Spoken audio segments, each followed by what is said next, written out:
Bem-vindo, amigos, para mais um Núcleo Call, edição, 11ª edição. Hoje nós vamos falar aí sobre as perspectivas para 2021, mas mais focado, né? Diferente das vezes anteriores que a gente falou mais no cenário macroeconômico, hoje a gente vai falar um pouquinho mais especificamente sobre inflação e taxa de juros. Bom, eu quero agradecer aqui de antemão a presença dos meus amigos Maurício Juncá, que é gestor da Vinland, o Felipe Arslan. A taxa Selic, né, a taxa básica da economia, e ela é o principal instrumento de política monetária do Banco Central. A série histórica ela se iniciou aqui, segundo as minhas anotações, em junho de 96. Eu já era do mercado, lembro bem. Em março, só para a gente ter uma ideia, né, do como essa curva oscilou ao longo do tempo, em março de 99, na crise cambial, a taxa Selic chegou a 45%, e hoje nós estamos na mínima histórica. Bom, eu estou aqui com dois experientes profissionais de mercado, né? Não por acaso que eles estão aqui, vão compartilhar com a gente as suas impressões. O Maurício Juncá e o Felipe Arslan. O Maurício ele é mestre em economia pelo IBMEC, teve passagens pelo Unibanco, o BTG e o Banco Pan, e ele atua na Vinland como gestor, né, de juros e inflação desde 2019. O Felipe ele é responsável pela área de distribuição. Ele é sócio fundador da Vinland, atua no mercado financeiro desde 1997, com passagens aí por instituições internacionais como Morgan Stanley e Goldman Sachs. Uma curiosidade, né? Eu e o Felipe também temos no nosso currículo, temos trabalhado na corretora Concórdia, do Grupo Sadia, de onde temos bons e grandes amigos em comum. Felipe, Maurício, obrigado mais uma vez. Felipe, deixa eu começar aqui com você. Normalmente, nesses nossos bate-papos, a gente começa apresentando, né, a casa. A Vinland é relativamente nova, né, foi fundada em 2018, mas ela já vem se destacando no mercado que ele é extremamente competitivo. Eu queria que você falasse um pouquinho aí sobre o histórico da Vinland, falar sobre a política de investimento dela, como é que é o processo de decisão, se esse é um processo em comitê, se é um processo fragmentado nas equipes. Queria que você falasse um pouquinho da Vinland para a gente. Claro. Bom, primeiro eu quero agradecer, Marcelão, a você e a Nuclear aí pela parceria que a gente tem construído aí ao longo desse tempo, né? Obrigado pela oportunidade de sempre você tem dado a gente aí no teu canal. A gente se conhece já desde o início dos dois, né? Então a gente está vendo o crescimento, né? Você tem acompanhado bastante também o nosso crescimento, isso é bacana. E falar da Vinland para mim é falar da minha casa, né?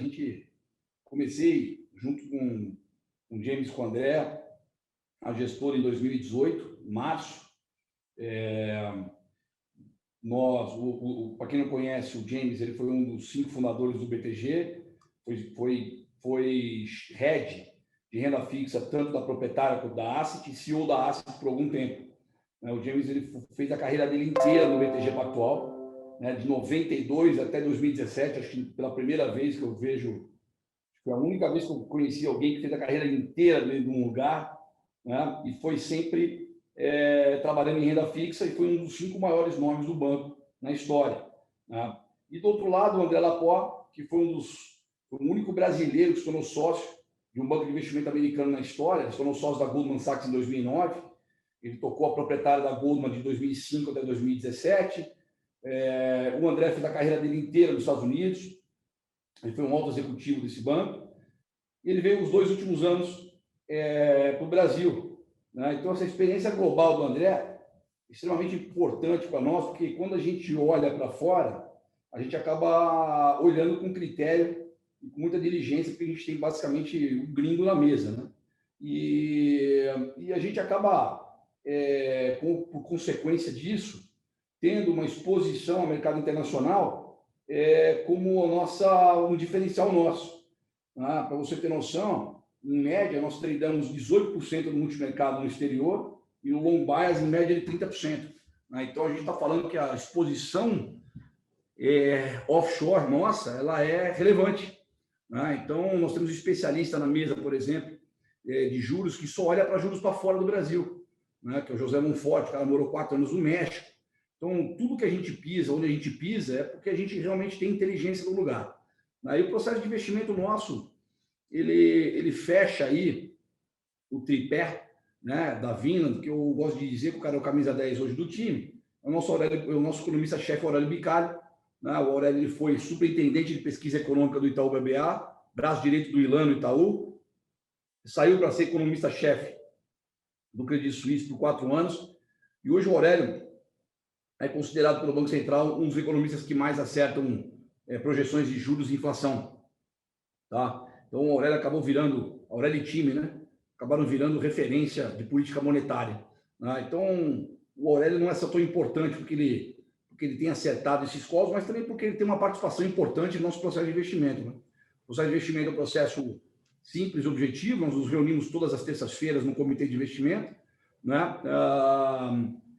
Nessa reunião, o Aurélio vem e traça uma conjuntura econômica dos países que a gente cobre, nós debatemos dados econômicos, projeções econômicas, falamos sobre política, mensuramos os riscos e construímos juntos uma visão top-down. Então, eu gosto de dizer que tudo na Vinland parte de uma visão top-down, né? De cima para baixo. E aí, através dessa visão, nós debatemos ideias e aí os gestores identificam as boas oportunidades e eles decidem como implementar. No final do dia, há um debate, né? Tanto o André quanto o James, eles promovem esse debate entre os traders, o Maurício é um deles, né? O Maurício fica focado em juros aqui no Brasil, título público e inflação, né? Mas temos especialistas de moeda, especialista em commodities, especialista em bolsa, especialista em juros fora do Brasil, como mencionei. O James propriamente faz um juros aqui no Brasil, né? E a gente procura, nessa reunião, sempre ter a melhor alocação do risco no momento. Né? Então, é um comum acordo, né? A base é o time, e é óbvio que no final do dia, se tiver uma bola dividida, do lado de renda fixa, quem decide é o James, e do lado de equities, quem decide é o André. E a parte boa é que um se apoia no outro. Né? Então, a parte de equities, quem faz no multimercado é o André, junto com o time de equities, né? E vice-versa. Né? Então, o time de juros também opera a parte de juros. Então, eles se apoiam naquilo que eles são melhores. Né? Então, o time acaba sendo... o que eu gosto de dizer é que todo mundo que entra pela porta aqui sabe pelo que está torcendo. Né? Diferente de alguns lugares que você tem vários books separados e cada um corre para um canto, na Vinland a gente acaba correndo todo mundo para o mesmo canto, né? Pensando junto e para chegar na melhor alocação do momento. Tem sido uma estratégia vencedora, né? A gente acabou tendo uma agilidade muito forte na crise, né? Então a gente conseguiu ter poder de ação rápido, né? A gente acabou se livrando, nós não tomamos susto na crise, graças a Deus, né? Então a gente, no pior mês do ano, no ano passado, em março, nós rendemos uma cota positiva no multimercado de 1,36, né? E mais além, vou mais além, a nossa vol pouco mexeu, né? A nossa vol saiu de 5,80 do ano do 5,20 do mês do ano anterior e a gente passou para 5,88. Quer dizer, foi um aumento muito, muito mínimo de vol para um ano extremamente volátil. Né? Então, a administração de risco foi muito bem feita, né? A agilidade de zerar posições também foi muito bem executada pelos traders, pelos gestores, né? E a gente acabou sobressaindo muito nessa crise, nesse ano 2020, e nós fechamos um ano como o segundo melhor fundo da indústria em relação a todos os fundos multimercados aí do mercado. Bom, você acaba de resumir o porquê que vocês estão aqui com a gente, né? Nesse bate-papo, né? De fato, vocês tiveram um posicionamento bastante destacado, num momento bastante atípico, né? Momento aí que a gente vai carregar nas nossas memórias pela vida. Ô Maurício, eu posso fazer essa brincadeira? Porque originalmente eu sou de bolsa, né? E bolsa o pessoal diz que é só comprar e vender. Mas no caso da renda fixa, não, o cara tem que saber fazer conta mesmo, né? Então, renda fixa não é para qualquer um. Meus amigos corretores de bolsa aí, que me perdoem a brincadeira, até porque eu também comecei minha vida lá no pregão da Bovespa como auxiliar de pregão. Bom, Maurício, a gente vive hoje, como eu falei no começo, a mínima histórica da taxa Selic, né? Um cenário inédito, né? Os mais experientes, assim como a gente, às vezes chega a ser difícil até de acreditar, né? Quando a gente lembra no passado tudo que se viveu. A contrapartida disso é que a gente tem também a nossa curva de juros, né, de 10 anos, como a que tem o maior prêmio, né? Se eu não estiver enganado, em segundo lugar vem a África do Sul. Isso acho que deve nos dizer alguma coisa. Nós vamos falar sobre perspectivas hoje, mas eu acho que não dá para falar sobre perspectivas sem, de alguma maneira, e você como especialista nos ajudar nessa missão, trazer aí, né, essa curva de juros a valor presente. comentar um pouco com a gente qual foi a trajetória que nos trouxe até aqui, para que a gente possa, a partir de então, falar de perspectiva. Então, eu queria que você pudesse aí fazer um resumo de como é que o Brasil chegou numa taxa Selic de 2% e com uma inflação baixa, apesar de recentemente ter tido algumas oscilações, e sob controle. Por favor, eu queria que você me fizesse. E, mais uma vez, obrigado por estar aqui com a gente. Claro, claro, Marcelo. Obrigado pelo convite. Prazer estar aqui no evento. Suas perguntas são super pertinentes. De fato, hoje a gente vive um momento histórico, né, no Brasil. A gente nunca teve taxas de juros tão baixas e inflações também, inflação tão ancorada, né? Isso acho que se deve a uma gama de fatores, né? Alguns são idiosincráticos nossos, do Brasil, outros, não só a gente, mas outras economias estão vivendo também. Então, por exemplo, a gente vê, né, na economia europeia, americana, japonesa, eles já trabalham com inflação baixa durante bastante tempo, já tem alguns anos. Japão, Europa, nem se fala, né? Algumas décadas, tentando, inclusive, fazer com que a inflação reaja, né? Um problema até diferente do que a gente viveu aqui na década de 90, 2000, e agora sim que a gente conseguiu ancorar as nossas expectativas lá, é o contrário. As expectativas inflacionárias acabam desancoradas para baixo. Então, isso se deve, né? Temas demográficos, população muito mais velha, população economicamente ativa menor, o advento dessa revolução tecnológica que a gente vive, onde você tem uma desintermediação entre, né, comprador e vendedor de bens, acho que contribuiu bastante também, na última década, principalmente, e aí já inclui os emergentes, a trabalharem, a vivenciarem essa inflação muito mais baixa, né, do que aconteceu no passado. Eu acho que a capacidade a abertura da economia também fala bastante nesse sentido. Então, por exemplo, se a gente trouxer para análise economias emergentes também, né? Chile, Peru, que são economias muito mais abertas do que o Brasil, isso acaba facilitando para que ele tenha uma inflação mais baixa, historicamente. Eles já trabalham com essa inflação mais baixa, consequentemente juros mais baixos também, por bastante tempo, e a gente está, de certa forma, chegando nessa realidade agora, né? E aí, quais são as questões idiosincráticas nossas do Brasil recentemente? Eu acho que eu posso falar aqui. A gente veio de um período de atividade muito fraca, ali em 2015, 2016, né? Acho que todo mundo se lembra bem desse período. Isso acaba trazendo um lag, né, para a inflação. Não é fácil você recuperar a atividade, esses 7% de PIB que nós perdemos nesses 2 anos. Conforme eu falei, isso toma um tempo, demora. Mais recentemente, a gente passou por reformas estruturantes muito importantes que acabaram contribuindo para a diminuição do tamanho do Estado na economia. Isso daí responde muito pelo gasto do governo no total de gastos, né, no componente inflacionário, assim, e na pujança da atividade, né? Então, uma vez que você reduz o tamanho do Estado, a gente teve ali a PEC do teto de gastos em 2016, nós tivemos a reforma trabalhista, nós tivemos o fim da TJLP, do BNDES, que dava créditos muito mais baratos para um pequeno nicho de empresas no Brasil que acabavam se beneficiando. Então, essas meias entradas, né, e essas outras reformas que nós fizemos contribuíram para que o teto de gastos, para que os gastos do governo ficassem restritos, né? Tivesse ali uma restrição do aumento de gastos do governo, que contribuiu bastante para a nossa inflação de lá para cá, de 2016 para cá. Então, lembrando, a gente teve em 2016, e aí que a gente começou a ter, de fato, uma inflação ancorada, né? Então, lembrando, em 2015 a gente teve uma inflação de quase 11%. 2016, um pouco mais de 6%. E aí, finalmente, a partir de 2017, a gente começa a observar uma inflação bem próximo da meta, né, que vinha sendo estabelecida, né? Então, 2017, 3%, 2018, 3,75%, 2019, 4,31%, ficou até um pouquinho acima da meta nesse caso, que era 4,25% na ocasião, né? Vocês vão lembrar do choque de proteína no final do ano daquele ano, de 2019, que acabou contribuindo para a inflação mais alta aqui.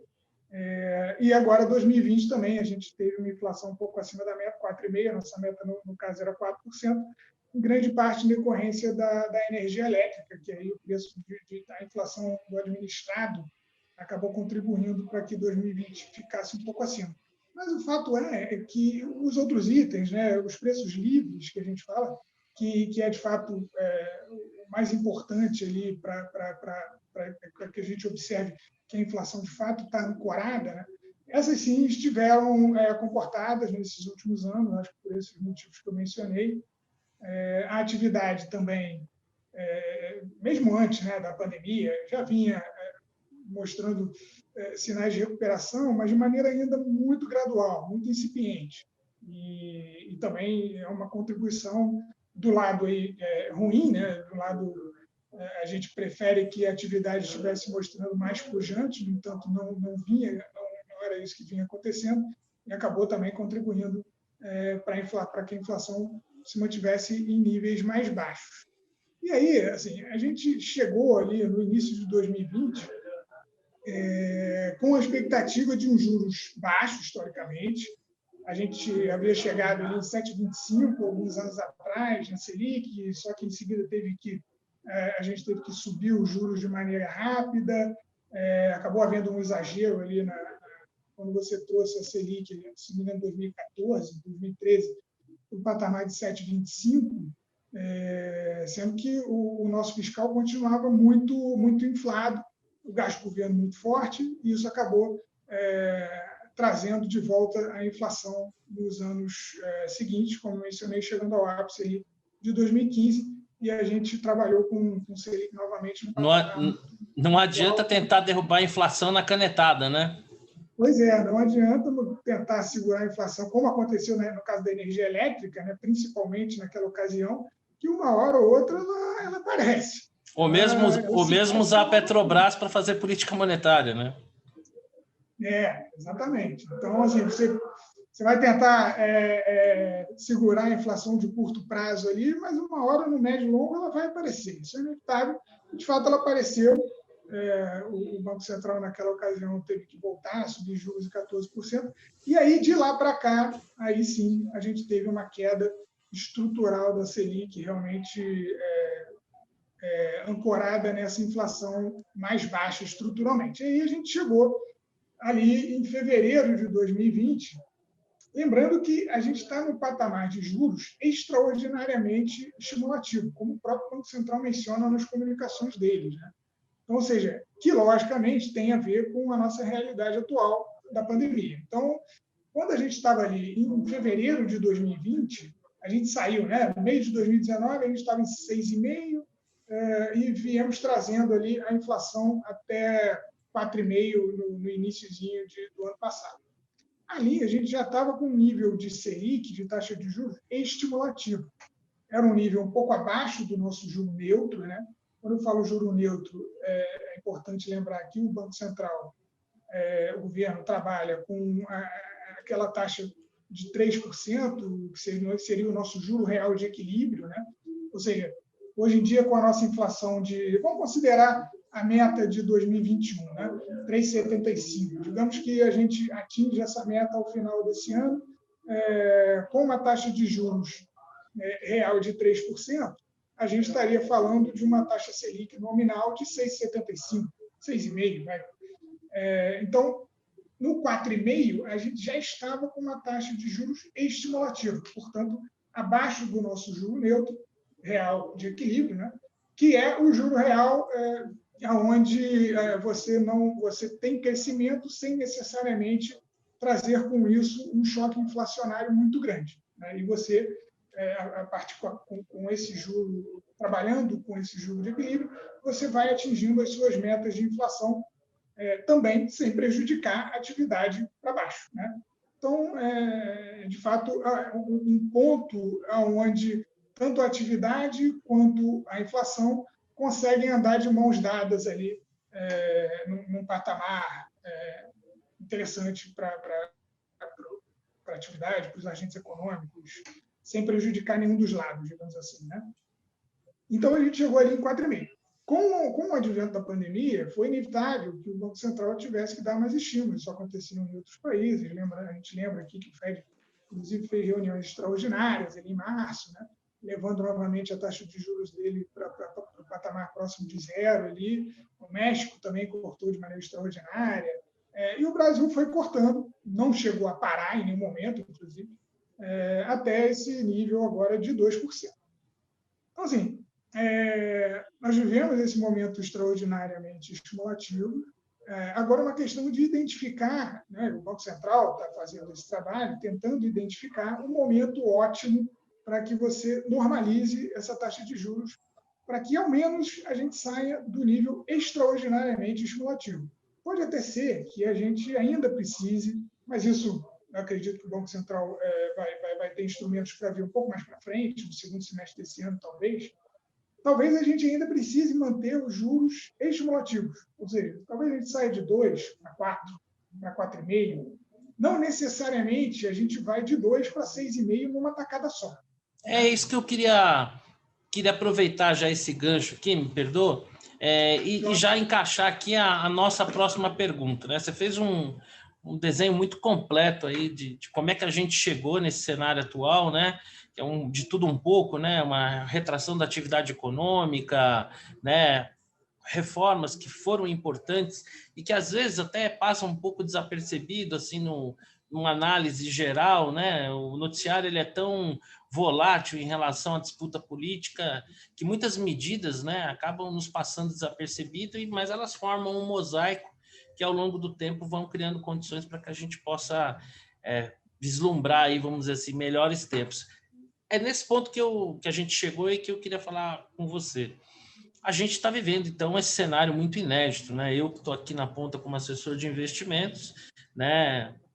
Não raro, por incrível que ainda possa parecer, me deparo, às vezes, com demandas de, mas eu queria 1% ao mês, né?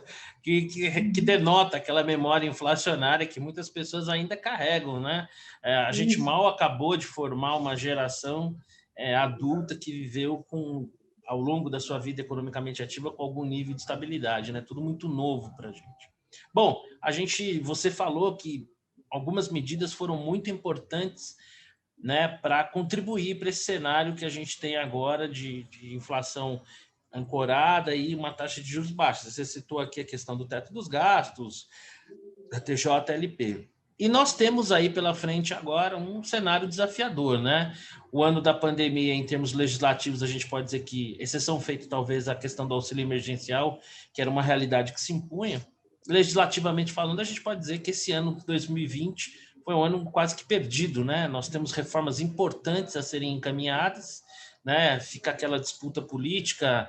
Foi o antigo presidente da Câmara que travou a pauta, faltou empenho para o governo. O fato é que o governo acaba de ter uma vitória maiúscula, né? Apoiou os dois candidatos vencedores, tanto no Senado como no Congresso.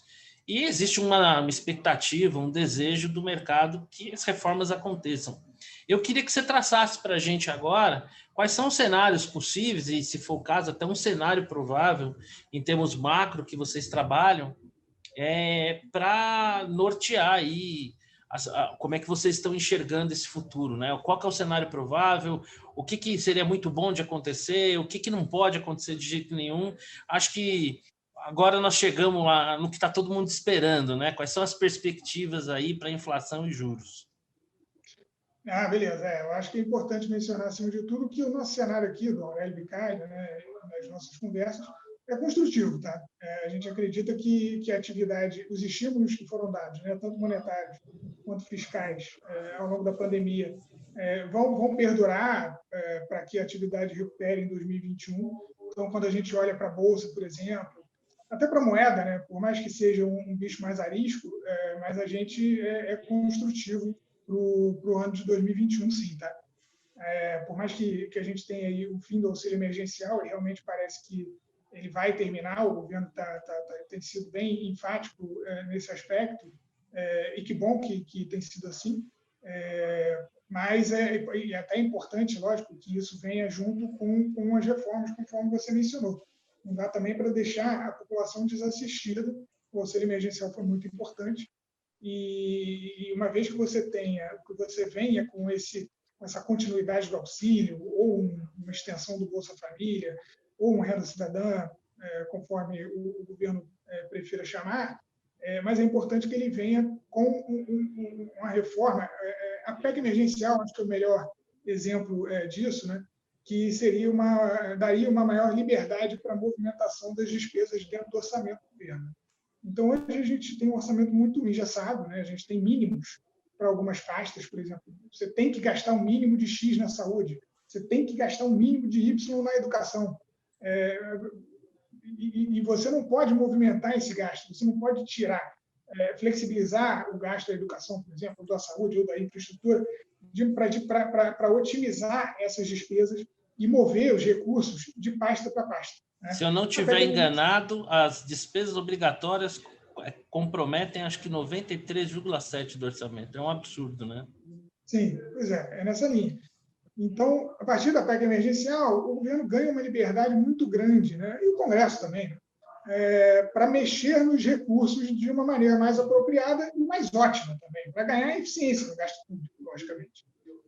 Dessa maneira, o Congresso vai conseguir identificar, olha, a gente tem muita despesa indexada num determinado setor. Essa despesa poderia fazer parte do Renda Cidadã, por exemplo, ou de um Bolsa Família mais inflado, e de maneira que a gente consiga manter os programas assistenciais sem estourar o teto de gasto. A gente não precisa estourar o teto de gasto, é só trazer uma eficiência maior para o gasto público. Então, esse é o caso da PEC emergencial, sabe? Então, assim, me parece que a composição do Congresso, né, a gente teve aí a definição nessa semana, me parece que é interessante nesse sentido, muito alinhado com o governo. Acho que é interessante as perspectivas para a volta da agenda de reforma para 2021 em decorrência disso. Você mencionou mais cedo, né? O tamanho da inclinação da nossa curva de juros. Né? Isso pode beneficiar essa parte mais longa de juros, barateando crédito para as empresas que estão aí passando também por um período complicado. E você pode manter ali a inflação ancorada de maneira que você não precise fazer um ajuste na Selic da maneira como a gente fazia no passado, né? Vai de 7 para 14, de 14 volta para 8 e movimentos muito grandes, né, na taxa Selic que fazem com que os agentes econômicos percam também poder de previsibilidade, sabe? Para fazer seus investimentos de longo prazo. Então, isso tudo a gente ganhou ao longo dos últimos anos e nosso cenário é que a gente não vai perder isso daí, né? Nosso cenário, portanto, é construtivo, a gente acredita que as reformas continuam, a gente vê uma normalização da taxa de juros, como eu mencionei, mas não por problemas fiscais, a gente não acredita que vai haver uma ruptura no ambiente fiscal, mas sim por motivos benignos, né? Ou seja, a atividade está voltando, a gente acredita que houve aí uma poupança precaucional também por parte das famílias que receberam o auxílio emergencial, que pode ser utilizado ao longo de 2021, mesmo com o término desse auxílio, né? E isso vai fazer com que as famílias voltem ao mercado ao consumo, né? Ao mercado de consumo de bens e serviços. A vacina também é algo extremamente importante para que o setor de serviços se recupere. A gente sabe aí que esse setor ficou para trás em comparação com os demais, né? A construção civil voltou, o setor de alimentos nunca parou, itens, né? O setor de tecnologia também, né? Bens comprados pela internet, isso daí também continuou forte, e serviços ficou para trás. Então, a gente acredita que com o advento da vacinação, em 2021, vai ser importante para que esse segmento volte também com bastante força e contribua para a volta da atividade. A gente tem, por exemplo, uma previsão de crescimento de PIB de 4% para 2021, né? Que tem aí um pouco, a gente tem uma previsão de PCA de 4%, mas assim, de novo, é aquela inflação benigna que vem puxada por uma volta da atividade. E então, nesse contexto, me parece que a gente pode ter aí sim um bom ano para a bolsa, a gente acredita, o setor de commodity vem sendo muito forte aí, desde de meados ali do ano passado. A volta da atividade na China foi relevante, eles voltaram, né, antes de todo mundo. Isso acabou impulsionando as commodities e continua, inclusive, o que é bom para o país, o que é bom para as nossas empresas exportadoras de commodities, né, que são uma grande composição do nosso índice aqui no Brasil, né? A gente acredita que isso permanece. E, sim, então acho que eu diria que... E para juros, a gente acha que, como eu falei, o Banco Central, a gente acredita que ou em março ou em maio a gente já pode ter o início da normalização, mas sem grandes choques abruptos. A gente vê a Selic saindo de 2% para 5% no final de 2021 e, eventualmente, caminhando para esse juro neutro que eu havia mencionado, 6,5% ali no início de 2022, até antes do início de todo o processo eleitoral que a gente vai viver ano que vem, né? Aqui, caminhando para o final, quando a conversa boa é assim, né? Ela passa rápido e a gente nem percebe muito. Fazendo uma pergunta aqui, só para tomar um pouquinho mais do teu tempo, né? Todo dia que a gente tem um especialista assim à disposição, né? Então vou aproveitar. Como eu tinha comentado antes, hoje nós temos, em termos de curva de 10 anos, o maior prêmio. Nesse cenário que você descreve, você acredita que esse prêmio deva diminuir por conta de, provavelmente, o avanço dessas reformas e isso trazer um maior conforto em relação aos investidores quando olha o quadro fiscal brasileiro? Sim, eu acho que sim. Eu acho que uma questão vai ser só o timing aí que o Banco Central vai iniciar o ciclo de alta de juros, mas de maneira estrutural eu acredito que sim. Eu acho que tem muito prêmio para ser consumido, né, com o avanço novamente das reformas. Lembrando que quando a gente olha, né, vez ou outra eu olho esse gráfico, como que a gente estava em termos de inclinação antes da pandemia e para onde que a gente foi, né? Então, hoje a gente tem aí, você mencionou, cerca de 500 bases, se não me engano, entre a nossa taxa Selic de agora e 10 anos para frente, 550 bases, algo desse tipo. Isso aí. Enquanto há um ano atrás a gente via isso daí rodando em cerca de 250 bases. Então, sem dúvida, essa inclinação abriu muito, lógico, com o corte necessário dos juros de curto prazo e com a preocupação fiscal, né, que os investidores tiveram, especialmente com esse crescimento da nossa dívida PIB. Né? Lembrando que a gente tinha conseguido um grande avanço nesse sentido. Em 2019, a gente terminou com dívida PIB abaixo de 80%. E hoje a gente terminou o ano de 2020 com cerca de 96% de dívida PIB. Então, em um ano, galopou ali. Isso se traduz, lógico, na incerteza do investidor de maneira geral, global e local, que naturalmente pede mais prêmio. Como é que você convence esse investidor a voltar para o Brasil, e não só a voltar para o Brasil, a apostar no Brasil para prazos longos, né? Porque o Tesouro até consegue emitir dívida para prazos curtinhos, como a gente percebeu ano passado. Emitir dívida para 6 meses, 1 ano, isso daí tudo bem. Agora, a gente precisa alongar a nossa dívida, a gente precisa que o investidor tenha apetite a risco Brasil de longo prazo, né? E aí, como é que a gente faz isso? Mostrando que o Brasil continua com uma agenda reformista, continua com uma agenda de responsabilidade fiscal, acima de tudo, né? De controle de inflação e de controle dos gastos. Então, eu acredito que, sem dúvida, isso daí, com o tempo, acho que vai saltar aos olhos, né, dos investidores de maneira geral, que vão, tomara, voltar a ter interesse no Brasil, aí, especialmente para prazos longos. Resumo da ópera: dinheiro na praça tem, a gente tem que fazer a nossa lição de casa, né? As condições estão dadas. Bom, eu queria passar aqui a palavra para o Felipe, se ele tiver algumas considerações finais, já agradecendo a ele. Maurício, muito, muito obrigado mesmo pela sua disponibilidade. Eu sei da responsabilidade do Felipe, claro, como atuando na distribuição, mas especialmente sua como gestor, né? Abrindo aí uma janela de tempo no mercado dinâmico como o nosso. Eu dou muito valor aí a essa sua disponibilidade, sou muito grato, adorei o papo. Como eu falava aqui antes da gente começar a gravar, gosto muito do seu nome, tanto é que escolhi para o meu irmão, então já tem uma simpatia prévia aí. Eu espero que a gente tenha outras oportunidades de poder levar aqui para o público da Nucleopar uma palavra tão embasada como a tua. Muito obrigado, viu? Claro, claro. Eu que agradeço, e as portas da Vinland aí estão abertas para quando vocês quiserem conversar, tirar dúvidas, enfim, estamos à disposição. Filipão, a palavra está contigo. Muito obrigado aí pela disponibilidade. Você é um cara nota 1000.